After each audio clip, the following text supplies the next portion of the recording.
Welcome back to Behind Enemy Lines with Terry and Mike, and our special guest again, Professor Riccadante. I like this guy not just because he's Italian, not because he's just from Chicago, but also because he's fighting against the indoctrination of our children. In any grade now. It goes all the way to grammar school, but he was a professor, and he'll give his little bio before we get started and jump into some of the current things. But I mean, that's how I got into this battles for, I mean, there's a battle for our children. We're in a war for our kids, right? And, Rick put his career, lost his career because of doing the right thing. And unfortunately, we don't have enough people doing the right thing. So I'm proud and honored to have him on here. And hopefully it'll give some encouragement to other people to stand up and do what you need to do to save our country for our kids. Enough of letting these people, step all over us and destroy the educational system. So, Rick, why don't you do the elevator pitch of who you are in case people didn't see you last time, or if they haven't seen you on Fox News, right? So go ahead. Hi, everybody. My name is Riccadante. I was the only conservative, straight white male professor, millennial aged, under age 45, to ever been tenured in America in the era of DEI. The only finalist for the astronaut position. Yeah, the only. That is incredible. Oh, that's Sorry, cool. Go ahead. Yeah, now, cool. I mean, I didn't realize it at first for a while, and then I started asking who else. What do you know? Unbelievable. There may be some conservatives who may be left under age 45 in academia, but you wouldn't know about them because they're closeted. Yes. I wasn't closeted. Mm-hmm. I was in the public, and I was open about my beliefs. And we told the truth, and we paid the price. But I made it basically through that gauntlet to that top of that mountain. As a finalist for the NASA astronaut position. Did several NASA missions. The Hera mission, NASA's largest psychology study for long duration spaceflight. I'm the only psychologist to ever have done that on the inside, and then to also have been a principal investigator, neuroscientist, and psychologist on the outside of astronaut cognition, living underwater. Alumni of the Year for UC Davis in 2019, a 250,000 alum. Actually diversity fellow of the American Psychological Association and the National Institute of Health, 3-time award winner of the LRP from the National Institute of Neurological Disorders and Stroke, Rhodes Scholar finalist. And when the president of Florida Tech told us on video that he lied to the face of Ron DeSantis and the administration to defraud them and the Trump administration of $76 million each year in DEI, I blew the whistle with James O'Keefe and was fired for that, and was first offered a $100,000 buyout of hush money. So they could buy my silence so that you could never know the truth. So everything I'm telling you, and I've told you guys since this happened back in August, everything I'm telling you today cost me $100,000 and probably over $40 million of lifetime salary past age 80 to when professors tend to retire and benefits, so that you can know the truth. And so I had a baby, had a toddler and a postpartum wife, lost her medical, lost her salary, so that you can know the truth, because we are tired of living in a world of lies. Yes. And our children to not just have food in their mouths, but to have food in their souls, to be inspired that they come from a family of integrity, but a nation that upholds integrity, and that the truth matters. Yeah. Well, that's why, again, people need to support people like you that are brave enough to come forward, because it's career suicide to come forward and actually shine a light on what's going on in academia, even though we've talked about this over and over ago on this program, on others, about the problem. The root of our problem right now is in our education system, that we have so many people teaching from kindergarten through college that are not there to educate, they are there to indoctrinate. It's all these glorified wine mom, blue-haired moonbats that are in the classroom that want your kids to be partisan weapons. They don't want to educate them. They don't want to teach them math, science, reading, comprehension, independent thought. They want to indoctrinate them. They want them to be members of the Church of the LGBTQ. They want them bought, where they buy in 100% to this leftist ideology that's just a woke mind virus that's infecting our country and destroying the world right now. And if we don't have people like you on the inside that are brave enough to stand up, then it's going to continue. But it's time to put our foot down about this and end it. Most of these people should not be anywhere near children. Half of them should be on sexual predator lists and not allowed anywhere near a grade school, a high school, or a college.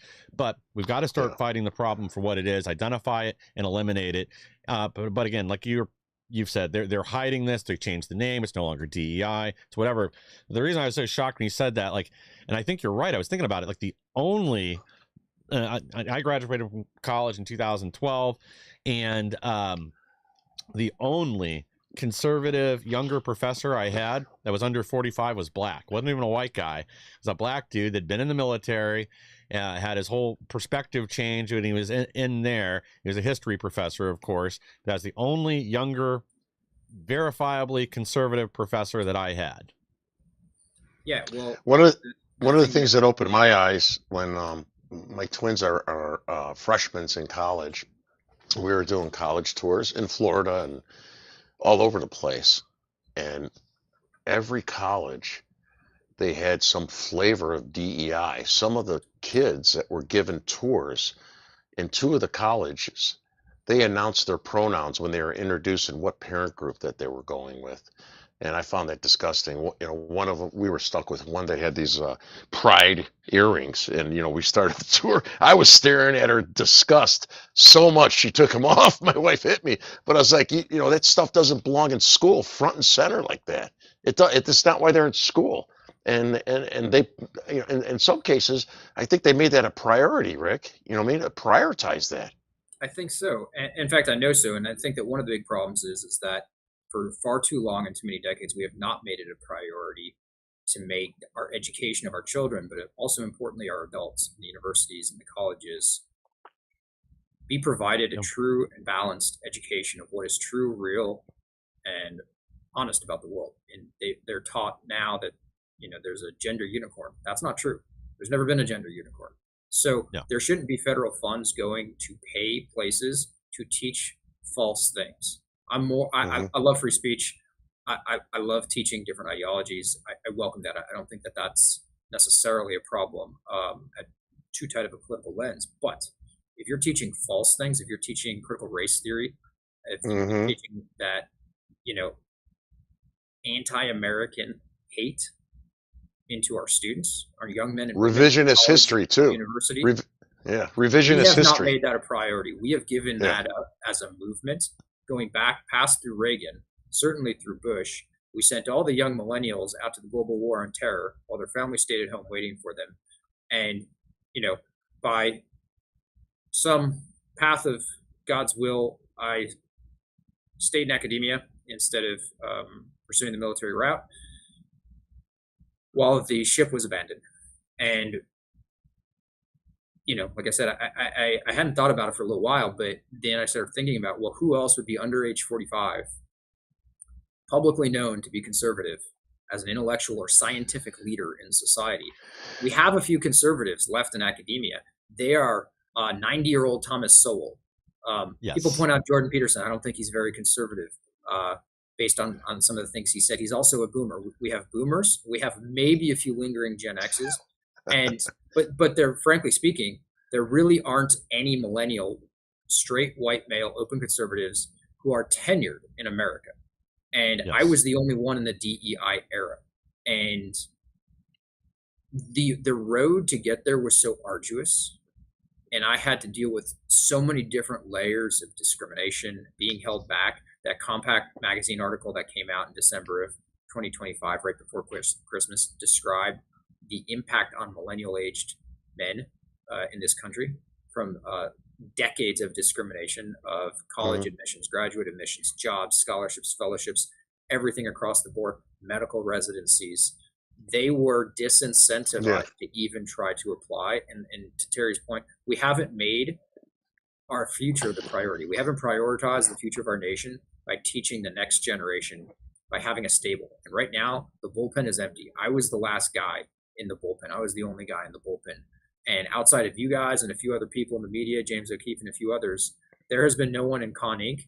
who has done anything to help lend a hand, because it seems they want to have given up the ship. They don't want anybody in the bullpen. They want the left hitting home runs, grand slams, loading the bases, and having no one in there left to pitch. Yeah, that's the danger. Like I'm a boomer. I'm one of the younger boomers, but I think that my generation, I didn't go to college right away when I was older, but that generation, my generation, was really brainwashed in college, right? It's the freaks from the '60s that became the teachers and the professors, right?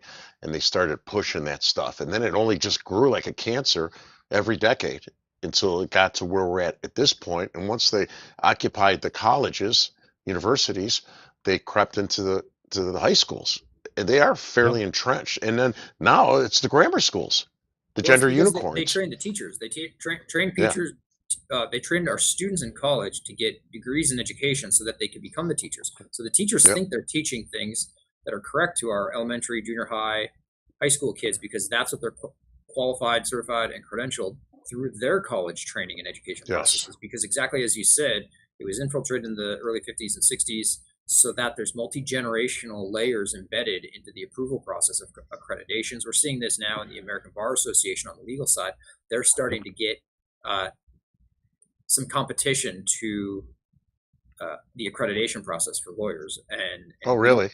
Oh, yeah. Could you explain that? I'm just curious. Yeah, I When think you the say American competition, Bar what does that mean? Association's had a stranglehold on who gets to be called a lawyer, because they're the only ones that kind of administer the test for being barred. And from what I gather, and I'm not a lawyer, it's kind of a peripheral gathering of what I've just seen in drive-by news, is there are some states that have now starting to hold the American Bar Association accountable. Oh, to good. that That's monopoly, good. effectively. Same thing with doctors, right? When the American Medical Association is the one that gives you your certification, you're Yeah. held under their thumb.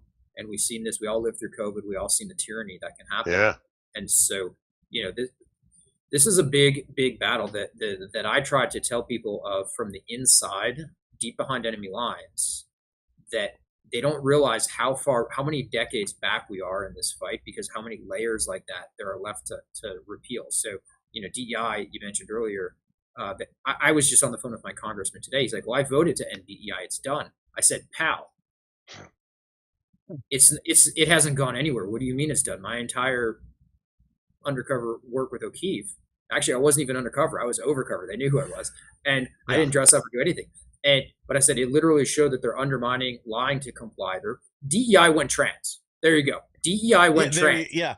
It now identifies as something else. It now identifies as something else, but it's the same anatomy. I absolutely promise you. It is the anatomy of anti-American hate. It is the anatomy of discrimination. It is the anatomy of hostility, discrimination, anti-American hate, and there's nothing you can change it. You can't put lipstick on that tranny. Yeah. And to your point with the bar associations, even there, it's going different directions.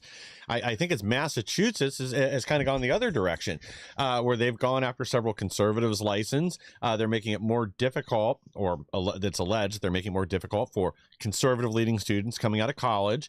And it's the same thing. It's to control access. It's control who has the levers of power. I mean, there's a great person I talked to. Unfortunately, I couldn't get her to come on and state things publicly, but she had worked in a lot of these medical journals for publications that are used for research purposes, for other things like that. And same thing, like it changed. She said 10 years ago, that's when it became agenda driven, that they weren't supposed to publish studies about, say, crime molestation rates with gay parents, things like that. All of a sudden, these things, which were legitimate research based on documents from the state, all of a sudden they were being discouraged. We're even told, your funding's going to get pulled. This $100,000 a year so-and-so donates. Well, if you guys publish this study, we don't care how good the material is. You're not allowed to do it anymore. If you do that, the funding's gone, and we'll end up closing down your publication. And we've heard this from others, too, that have come forward regarding various sciences, especially when it comes to environmentalism, things like that, where you're not supposed to publish anything that could put somebody's funding in jeopardy, or dispute findings at such and such a college, or call into question research methodology, or anything. That if you take the other side in the argument, they will shut you down and make sure you don't have a voice anymore, so they can control the conversation and thus control the narrative. Yeah, and the thing that I really want to talk about today, and I'm here to share with you, is that when we talk about prioritizing education and giving that up as a priority, that has led way to the indoctrination. I'm not talking about indoctrination with unicorns or those Yeah. kind of things Hmm. and pronouns. Those are awful, slippery slopes, and we all know where they go. Yeah. And it's not to minimize that at all, but what I've been working on, and I'd love to share with you a little bit about what's been happening, is the deep layer indoctrination of universities as American madrasas, as I'm calling them, Hmm. because the level of indoctrination is not towards getting people to change their pronouns. It's getting people to take violent action against the Hate president and fight. and Yep. the cabinet, that the entire, you know, continuity of governance that we saw attacked by the assassin at the White House Correspondents Association dinner. I don't know, 7, 10 days ago. It's been kind of a blur for me. But what struck me as I was aghast and appalled watching that, as I'm sure everybody was they said this guy came from Cal State Dominguez Hills. And I said, oh my goodness, I have a story that came out of a video that I captured of the president of Cal State Dominguez Hills actually indoctrinating Cal State Dominguez Hills with this anti-American hate. He says everybody knows the Trump administration ain't liking black folk or Latino folk Mm. or immigrants.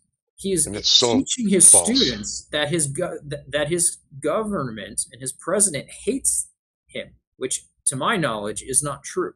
He's teaching them Right. this indoctrination of hate, of aggrieved status, and radicalizing them to become these domestic terror jihadists that, by the grace of God, he probably looks like he tripped over his own 2 feet.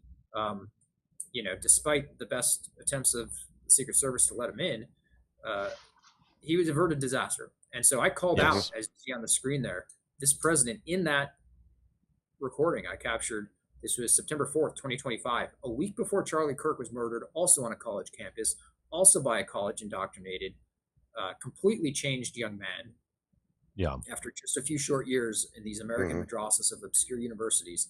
And I said, respectfully, sir, I said, you think that everybody who's white has what he calls residual white supremacy, that he said he thinks he needs to disrupt and dislodge and make the white people uncomfortable. And I said, you know, I'm I'm white. I'm also part Native American. I said, which of that part of me do you think is residual white supremacy? And what have you ever seen me do to exhibit that? And how do you think you need to disrupt and dislodge me? Because you think I have assumptions that you don't even know me, but you think I have assumptions based on his lecture that he was teaching the campus to and teaching other professional psychologists. This is the American Psychological Association's, I think it was the Leadership Development Institute. So psychologists and professors from around the country were tapped into this Zoom call. It was publicly available. It was not undercover in any respect. I Hmm. actually have the video. It's been online for almost a year now, and he says we can Yeah. distribute it. It's free and public.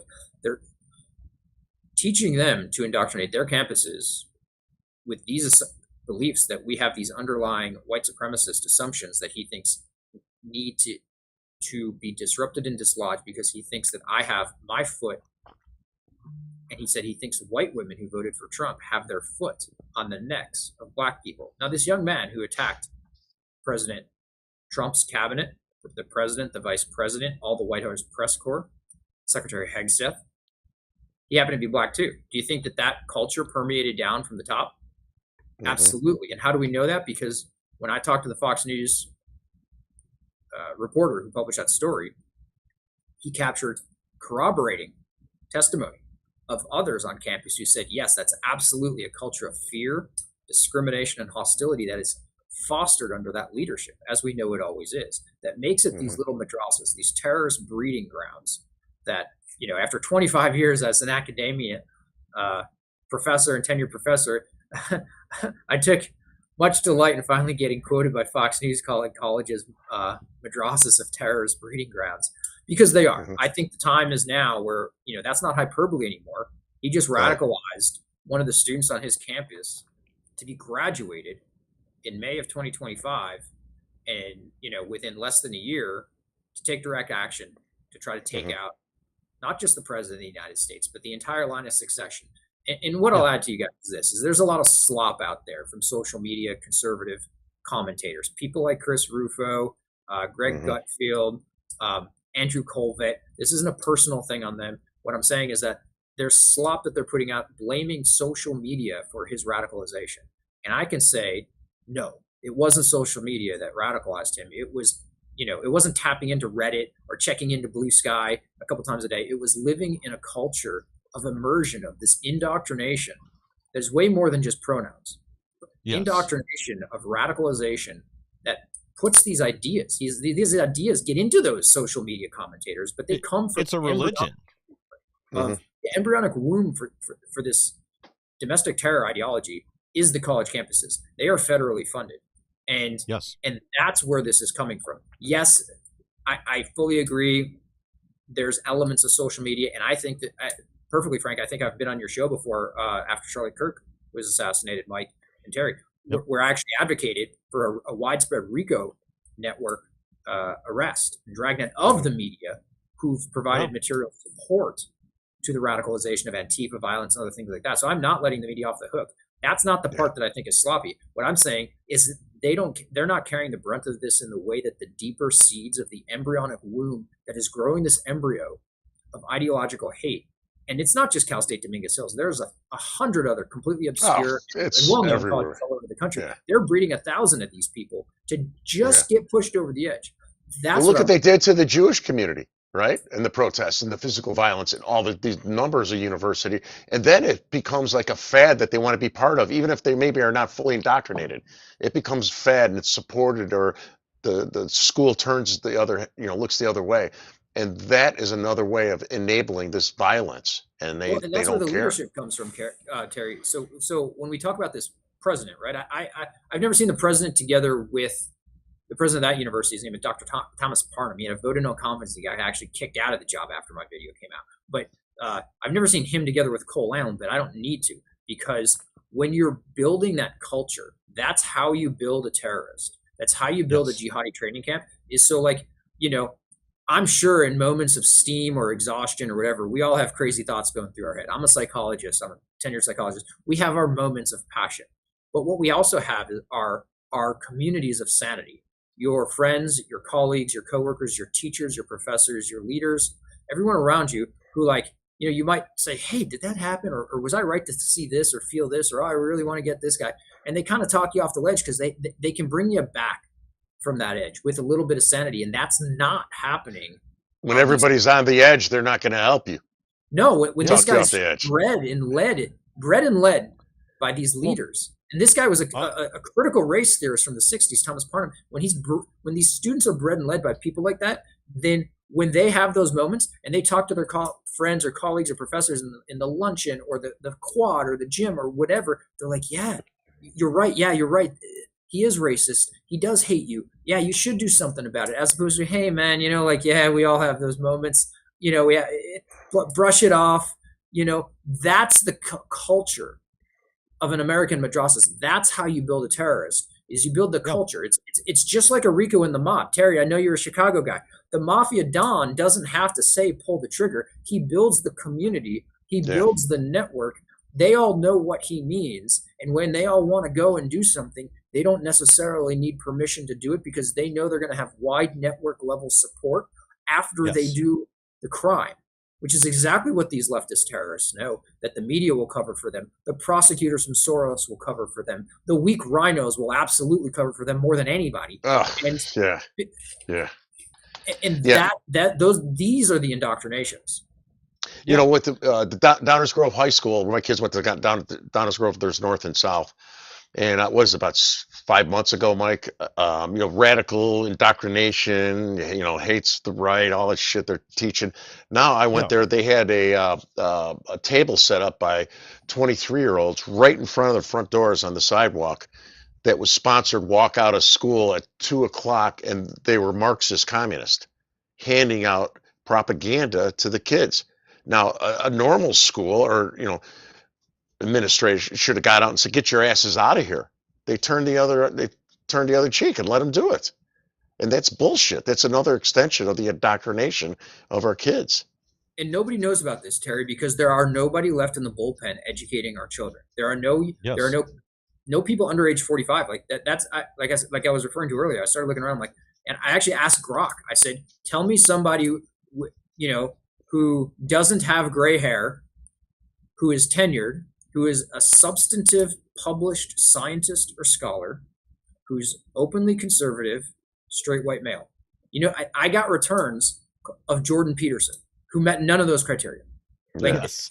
they're just not out there. And if they are, they're closeted, which is a problem because that means they're living in a culture of fear. But really, they were driven away to tech or crypto or everything else during their early years of their careers in their 20s and 30s when they realized this is a hostile environment of a community and a culture that we use to build and train our future leaders. The CIA recruits from college campuses. Our military leader sends our ROTC to get trained there. Law schools, medical schools, engineers, everyone's getting indoctrinated by this, and there's no one left standing as a voice of sanity with colleagues or other people to be like, that's an interesting idea, but no, how about, have you thought about it this other way there? It has reached a point to where it's enabling these American madrasas to serve as domestic terrorist breeding grounds. And the most important part to me beyond that is that we are paying for this. And this is one of the articles that Fox News covered just this past week, was the fact that I grabbed this viral picture of Pete Hegseth standing up like a man, protecting his wife, protecting the table, just like Stephen Miller was. As the shooting was happening and the chaos, the fog of war, they have no idea what's happening. They're standing up. They could have been the ones standing tall, taking the shots. Well, guess what? Pete Hegseth paid that university $800,000 that year. How do I know? Because I caught it. When I caught that president, Thomas Parham at Cal State Dominguez Hills, that Cole Allen, the White House correspondent shooter, was at. In October, I published this with the Gateway Pundit, and it was a $800,000 grant. Guess where it was from exactly? And I'd say, Mike, this was in actually the first email I sent you. You can pull up, you can find that clip. It's a horizontal clip of the funding from the Department of Defense to Cal State Dominguez Hills for $800,000. And what office is it from?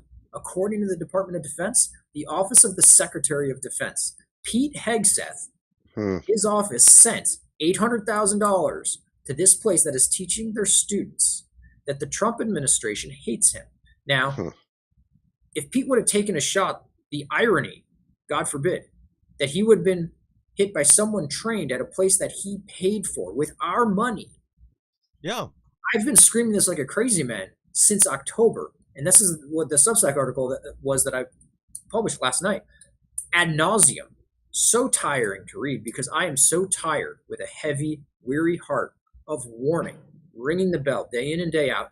I've sent Hegseth, Secretary of War, the War Department, Department of Education, the White House. I've tagged them. We've sent this to them hundreds of times. I'm sure. To deaf ears. And granted, right, that's been busy and I'm a nobody, but like I've been warning and waving the flag. And thank heavens that this guy tripped, despite the best efforts of the Secret Service to let him do it. Because pretty much there could have been a tragedy, the likes of which this country's never faced, with the line of succession that was there. And they paid for it. I've been telling them they've been paying for it over and over and over again.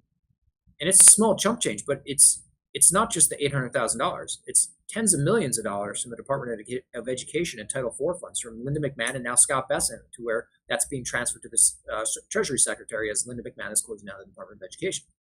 Yeah. We need to stop funding these universities because they're training students to think that we hate them. And I'll give you one last point here. And one of the reasons that I push back on that, what I call conservative slop of blaming left-wing social media sites and Reddit and whatnot for this, is they blame and radicalize people about Trump because they're lazy. Blue Sky, Reddit, Will Stancil, whoever. They're lazy. They just focus on orange man bad. What this guy wrote in his manifesto said that Trump administration. That echoes exactly the indoctrination, the systemic level understanding. It's an administration here, guys, including Hegseth. it's an administration. It's not a man. It's an administration, and that is exactly verbatim the words that were used on the video that I caught. And you have that too. If you cue it up. The Fox News video, I've got that ready. No, that doesn't show that one. It's the one that says Cal State president, anti-American hate. But I mean, either one works. But you can see him saying the same kinds of things. And you ask yourself, how does someone who write this crazy manifesto, how do you come up with these ideas? Where do they come from? Mm-hmm. You can see the way this guy teaches, and that's where they come from.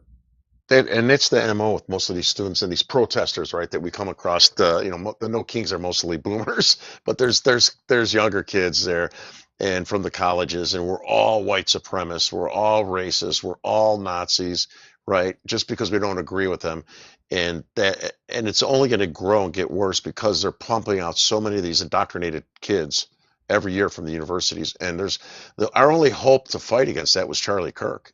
I mean, our only hope that was pushing back against that was Charlie, and I don't think we will never replace Charlie Kirk and this ability to have a civil conversation, right? A civil debate that's rational and makes sense.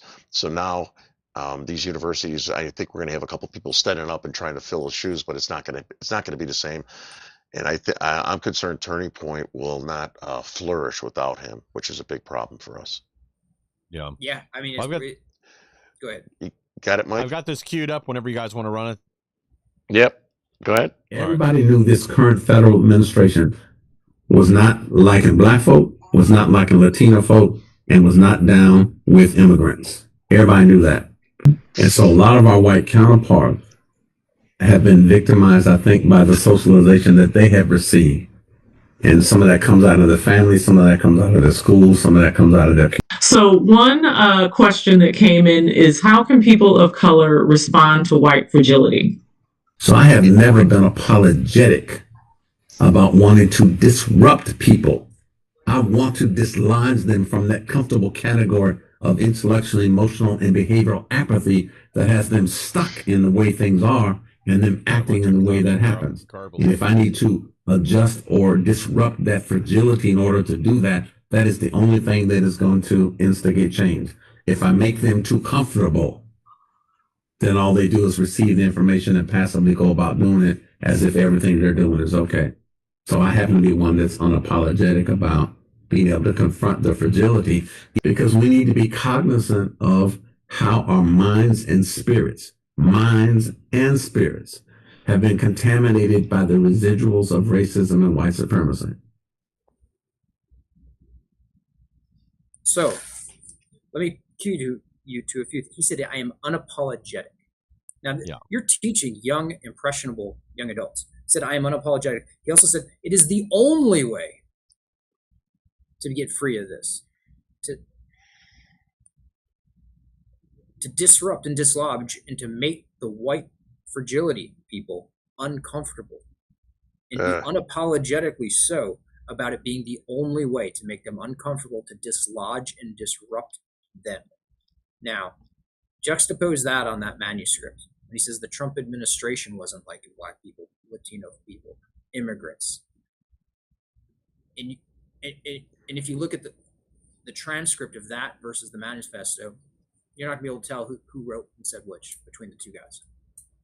That's not Reddit. Sure. That's not Will Stansel. That's not MSNBC. Those people are getting their talking points from these people in the academy, building students who are raised to think that this is okay from their college president right on down the line. I mean, I saw your face reacting when you heard that, Terry. Mm-hmm. What do you guys think when you hear something like that? You got kids in college. It's absurd. President talking like that. And nobody's pushing back on, and I bet you there's dozens and dozens of videos like that of other professors or that are doing the exact same thing, and nothing's being done. Thank God you brought this forward, right? But this is happening across. If it was professors, then people might say all these rhinos, all these weak-kneed Nancys, they they may say, well, yeah, there, of course, there's always a couple crazy professors. Yeah. They'll Yeah. they'll get in trouble. They'll be held accountable by their institution, their organization, their administration, their leadership. No, this is the institution. This is the office of the president of that institution. And he was full-throated supported by the chancellor's office above him at Cal State. I worked at Cal State for 4 years on the tenure track. I know the system inside now. It is rotten to the core. They are jihadi terrorist training camps, these American madrasas. I should write a book and call it American Madrasas, because that's exactly what we've unveiled.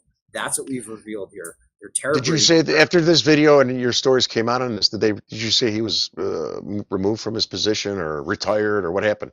He retired after that video. I don't think it was because of this. In fact, he had a vote of no confidence from his university for some other administrative reasons, it seems. But probably pocketing money. He may have had, I think, the vote of no confidence before this video even came out, because, and I'll tell you guys, this maybe as a bigger kind of reflection on where we're at as a culture and society, spiritually. So when that story came out, it made no waves. I thought it would make a splash. I thought he would respond. It was, to me, it seemed like a dud and a nothing burger. And I was kind of frustrated and disappointed by it, because, I went out on a limb to tell the truth about this. So I was a diversity fellow from the American Psychological Association. This is my professional network that invited. So could you explain could you explain what a diversity fellow means? Yeah, sure. So when I was a PhD student at UC Davis, there are scholarships that pay for your graduate education. And this was one. It was a diversity fellowship from the American Psychological Association. And I applied for it like anything else. And in order to get that funding, you have to essentially meet one of 5 minimum qualifying criteria. You can either be from an underrepresented minority class. You could come from a background that was economically disadvantaged. You could also, quote, show a commitment to serving underrepresented minorities in your career, which just opens the door for basically for anybody, liberals.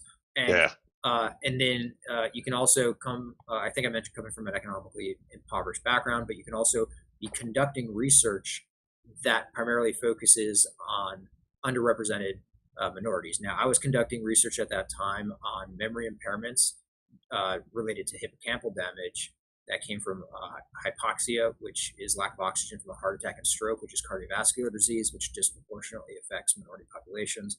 I grew up in public housing on food stamps for years up in the Northwest Chicago suburbs, so I came from the economic disadvantage.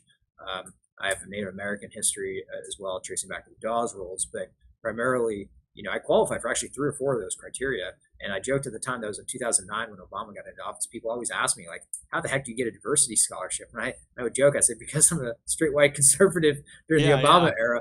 But that really, like I said, that was kind of how I bet you your critics on the left, when they hear that, they probably attack you, right?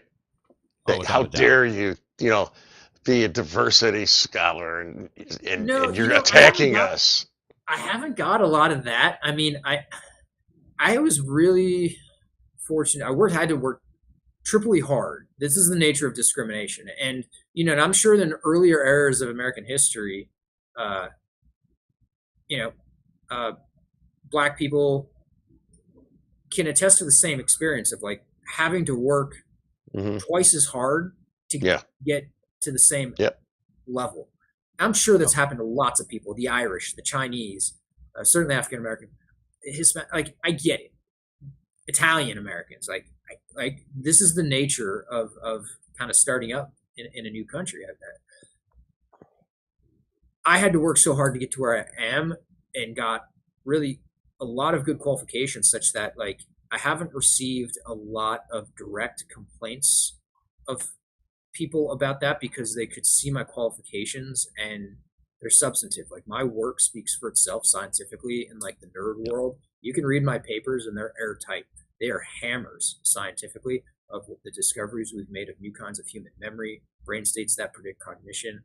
Really, pretty solid. So they haven't attacked me in that respect, but the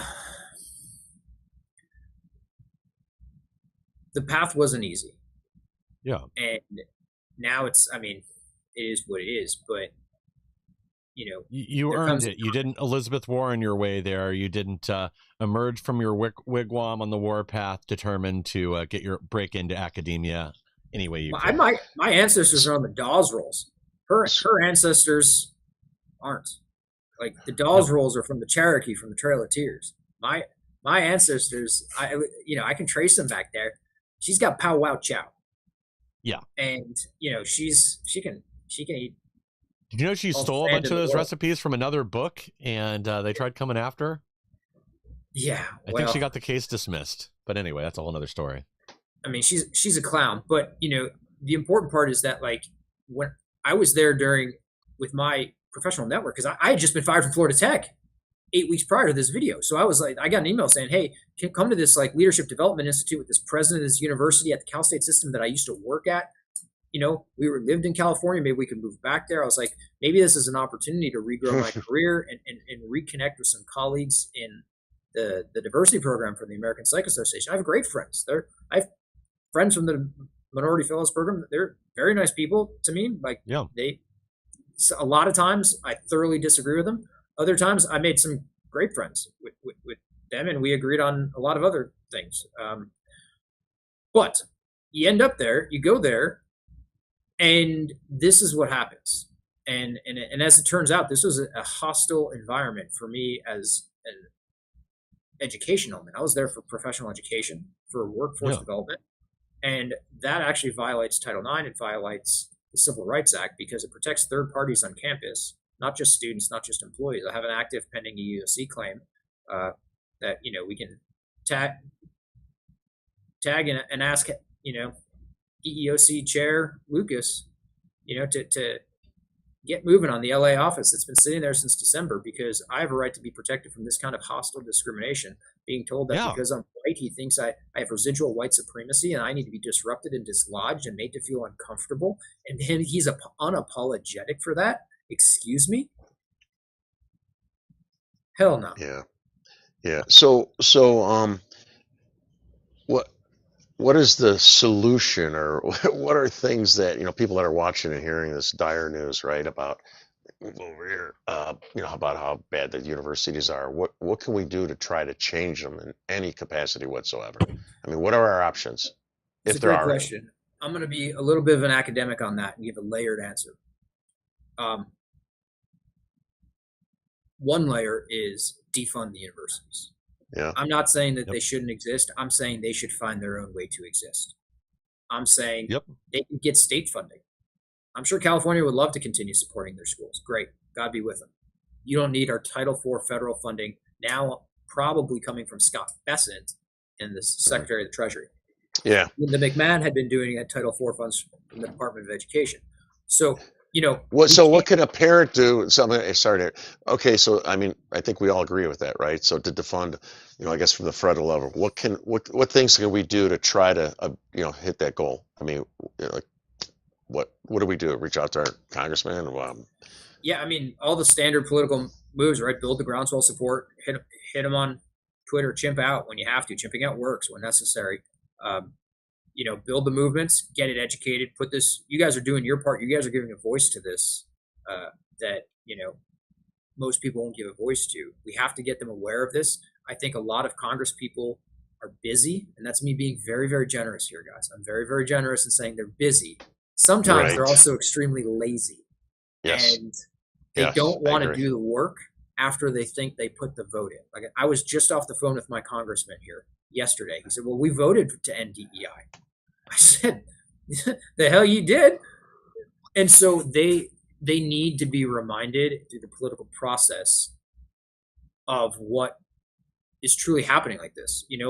I would like to personally testify to the House and the Senate and share with them the inside stories that I'm sharing with you and more about what is true and happening when they pass these bills. Let me tell them how they're being lied to comply. These universities are required to self-certify that they're complying.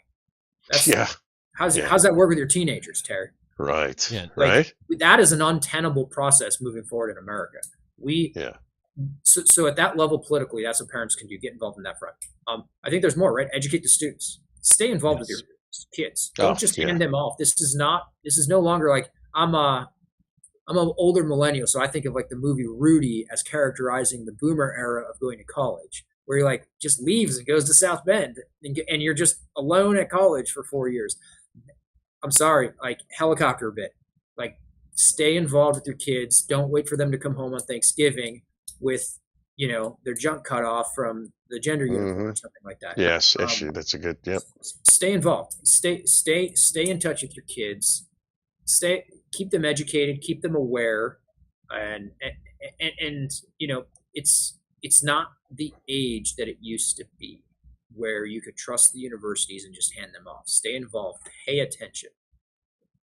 Well, Um, I mean, I don't know if this suggestion is out of line, but one of the things I think of a lot that I've heard other scholars, people that research this subject bring up is part of the reason that things spike so far out of control, and this also has to do with tuition costs spiking up, 10 times over the rate of inflation, is when we federalize student loans.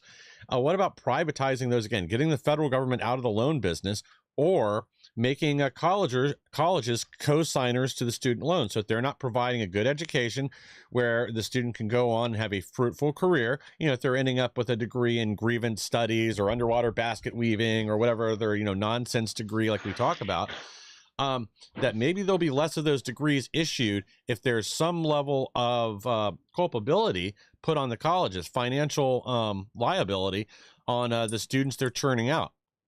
well, that's exactly right, Mike. So I was too much of a nerd in my answer earlier to Terry, but that's what Title IV funds are. That's what I was referring to. Okay.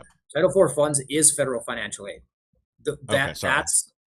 Those are the loans that are guaranteed by Fannie Mae, Freddie Mac, that has bloated the bubble and made colleges rich and your students poor.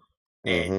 that's what I'm saying. Exactly that. Pull out that, get the federal government out of the student loan business. First of all, the other part to that is that's a different form of DEI, because one of the reasons the federal government got in was to guarantee that people could get loans who would never be able to get loans from the bank because they showed no propensity to be able to repay that money back.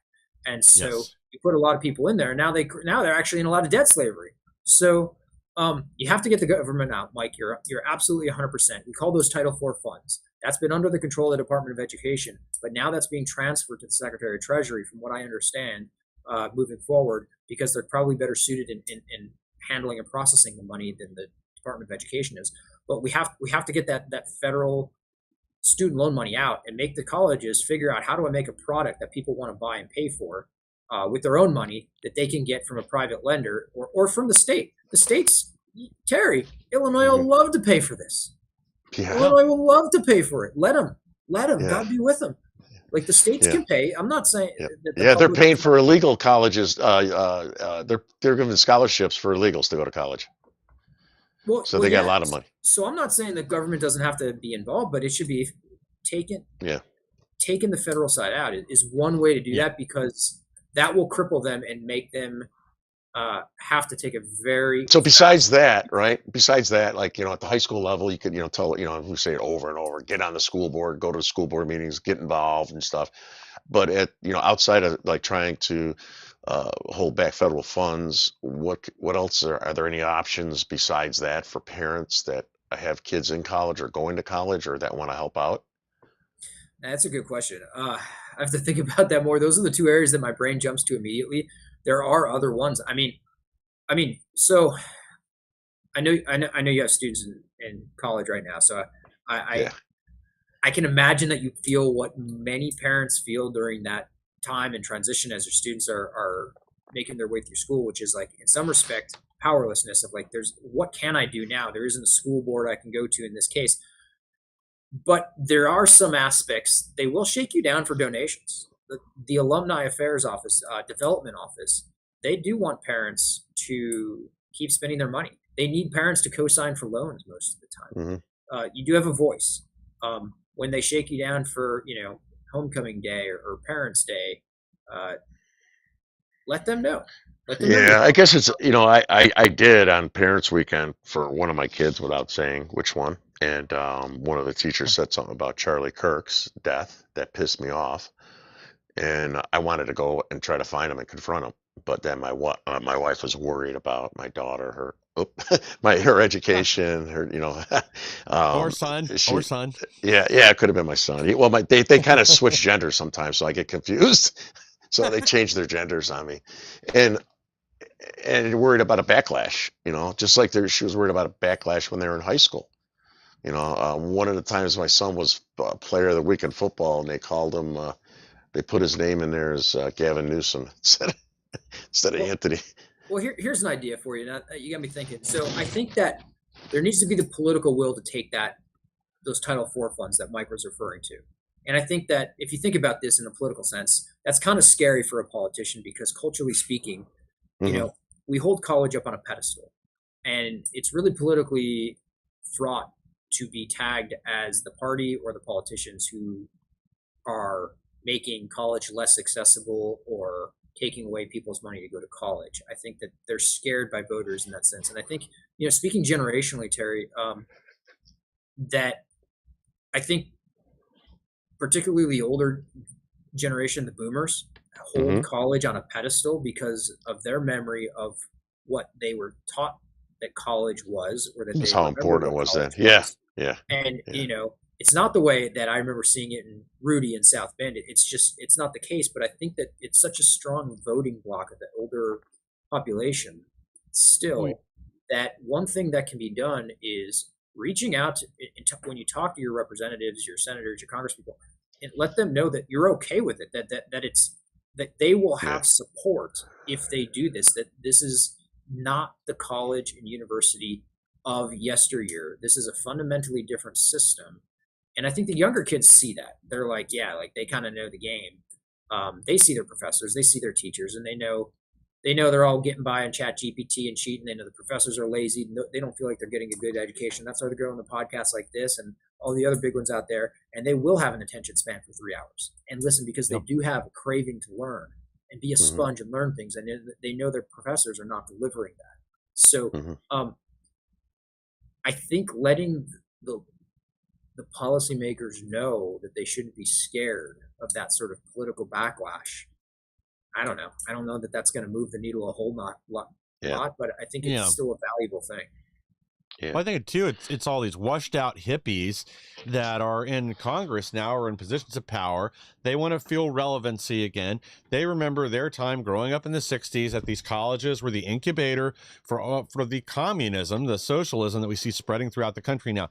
They're still nostalgic for that time. They want to recreate it on campuses, and that's what we're seeing right now with it now infiltrating even the grade school, especially with this May Day thing that just went on last Friday out in Chicago and a bunch of states, Wisconsin, Florida, all over the place, where they are now weaponizing grade school students and sending them out in the streets to do their bidding, to protest, evil orange Hitler and ICE and everybody else. That they want to call back to the '60s. They want that social turmoil where they took over the college campuses for real and ended education as it should have been and could have been. Hmm. And the next step in that equation was the Department of Education.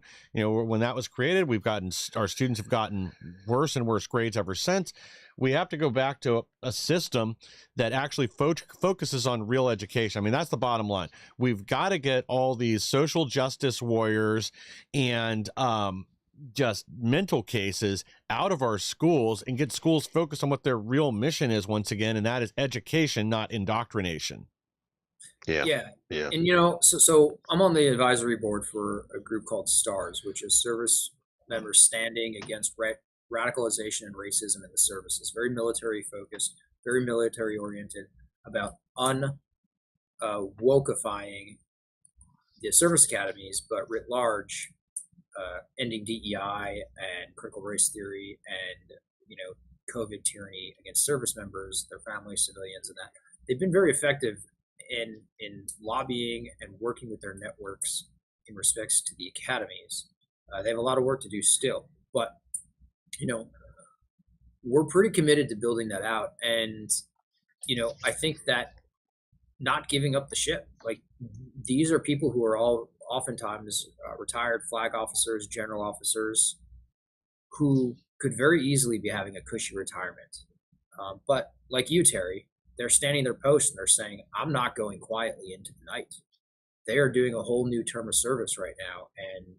and we need them to. We need their leadership, but we need the younger people to step up and to do that too. So, I was thinking about, what you were saying, Terry, and as a parent, my kids are very little, but I'm the oldest of 7. I saw my younger siblings, who are now 30s, go through this. And what I would say too to parents is like,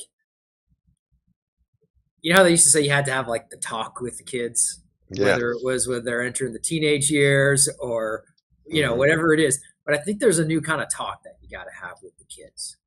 And by that, I mean, like, I think, they're feeling it too. They know the economic pressures they're under. Yeah. And letting them know that, like, look, college, if you're going to go there, it is kind of a rubber stamping process of a certification. And yes, it is a lot of nonsensical classes that you don't need, and I know you don't need. But we can't do anything to stop them from requiring you to take them as Yeah, my kid's going through that right now. My son. Sorry to interrupt you. He's like, so go ahead. No, so this can be a bonding experience across the generations of the parents and kids then, because usually they go and like, I don't want to take this, and you're like, no, you got to take it. No, this time you're like, no, you don't need to eat these vegetables. You just have to eat the vegetables. Like this time you're like, I agree with you. Yeah. It sucks and it's stupid, and they are just forcing you to do it. But like, bridge the divide and let them know. Like, so I'm going to be 44, so I grew up in the era when it was like scoffed at and looked down upon if you went back home after college. It's like, oh, you're a loser. Like, let them know, no, we're intergenerationally supporting our family and our nation. You will have a place to come home to if you need it. Yeah, absolutely. You will not be, given this thing that people are led to think like I have to, like, letting them know that you're in this together with them, and that we will build a family unit long past college, and that I'm like that. I think we'll like help them understand that you see what they see, because I think what a lot of students see is that things are fucked, and when you let them know, hey, I see that too, I think there's a commiserating element that then that you build a little bit of trust, and when things come up, they can be a little bit more easy to reach out to you as parents during those college years and ask for the help that they might have been independent on otherwise, or just shouldered quietly, because we have to do this together, and they have to know that. And, because there may be times. So here's a great point. Brian Harrison, local state senator in Texas. He has single-handedly destroyed the cucked out rhino Republicans in Texas who have held Texas A&M hostage to DEI, because he personally worked with students who got undercover audio and videotape of the tranny indoctrinations happening, not just from the professors, but that was approved when they appealed to the department chair. Then she went to the chancellor and president of Texas A&M. Brian Harrison went and helped them expose that with Steve Bannon on the War Room, hammering month in and month out, and they got that to end. That was because of a coalition between the younger generation of the students in class who had parental support, who reached out together with their state politicians. And Brian Harrison is probably one of the good ones, and he rallies against the rhino establishment in Texas. And if you know anything about Texas politics, it's all hat and no cattle. And Brian's one of those exceptions. Terry, I think that's the way to go, man. Like, it's stay in the fight together.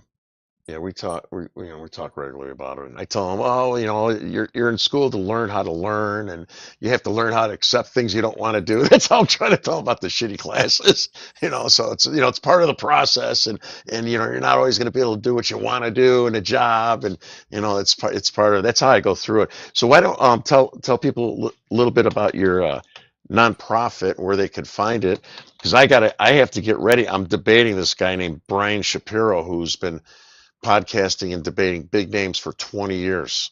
So I'm going to be like the minor leaguer here. I got to get ready for this debate. It's at 9:00 on my time. Oh, geez. Well, you're going to do great. So I have a Give, Send, Go fundraiser. It's called The Truth Is Not For Sale. It's www.givesendgo.com/GJ3G6. It's the random identifier. Text me the link, and I'm going to tweet it out on our Ex-American News account right when we get off air. Yeah. It's called www.givesendgo.com/GJ3G6. And it's The Truth Is Not For Sale. What I'm trying to do is raise $1 more than the $96,000 that they threatened to silence me on, so that you couldn't know the truth of everything that we're talking about inside academia from behind those closed doors with the presidents, the provosts, the deans, and the professors laughing behind your back, defrauding DeSantis, defrauding Trump. And it desperately helps. And my family, I'm unemployed. I have a litigation case that we're doing. We're suing Florida Tech, and we are winning. We just beat a motion to dismiss against the Florida Great. Institute of Technology. They are defended by Boyce Schiller law firm that Hunter Biden worked at, that defended Jesus Christ. all Hillary Clinton, and we're going up against him with Anthony Sabatini, who just declared his run for Congress and is going in hot against the biggest law firm in the country, defending the Wow. wokest president that we caught lying on DEI. They tried to throw it out. We beat the motion to dismiss. We already got discovery on some of the details. We're going to get more soon. We're going to depose the president. I'll depose any congressman, any lobbyist, even the governor if I have to. We're going to find out who cucked where, and we need all the support we can get. My family needs it, man. We've had some great angels helped us, but we are sore. We're hurting, and this is the price of telling the truth. And our children have to know that we're willing to pay the price, but the next whistleblowers have to know that they're going to have a backstop and support, so that they can tell you the next thing that's going to happen. Yes. Yeah. So you'll put that up, Mike. Thank you, though, seriously, yeah. earnestly, from me and my family's heart, to everyone who has donated. It has meant the world, and we need to send a clear message that you're not allowed to do this, and that you can't buy the truth, you can't buy our silence, and you'll never be able to buy our integrity. Amen. Amen. Yeah. So, Mr. Lauber, you want to do your closing statement, so I could go get prepared for my my beat debate this guy's here? ass in the debate. I'm gonna try. I know you got some good advice from Annie earlier, so hopefully you smoke this fool. Yeah. But guys, again, we talk about this all the time. The left has this disgusting support network that will go out, pay people's bail money, pay for their attorneys, reward them with hundreds of thousands of dollars because they went and attacked an ICE agent or tried to assassinate somebody or did assassinate somebody. We got. Again, you got to prioritize things. It's going to take sacrifice from all of us to get things done. So if you can afford to, go to this link. I'm going to tweet it out, like I said, right after we get off air. Rick, text it to me so I can find it here quick. I'm looking through my old messages trying to find it. I know I've got it, but it'd be helpful if you send it to me again. I'm going to tweet it out next American News. And if you guys have $20 even, that makes a huge difference for somebody that is struggling like this. Because again, make no mistake, part of the intention is to silence voices like Rick, to send a message, scare them so they won't come forward. They won't bring this information because they know that that will be detrimental to their career, that they won't be able to work again in their field. They will have a target on their back for the rest of their life. So it takes a lot of courage to come forward and do something like this. It's why I have such an affinity for a lot of these FBI and CIA and other whistleblowers, why I've had them on my program and this program so many times, because these are the people that are on the inside that know the details. They have the dirt. They know where the bodies are buried, but they also know their life is over if they come forward and do anything. So it does take people like you to make a difference there, since obviously our government is way off base on this stuff and intentionally harms people like this that come forward and expose what's going on the inside. But guys, thank you for joining us today. Rick, thank you for being here. To our audience, please like, share, and subscribe. Help us to grow so we can bring more people the news the mainstream media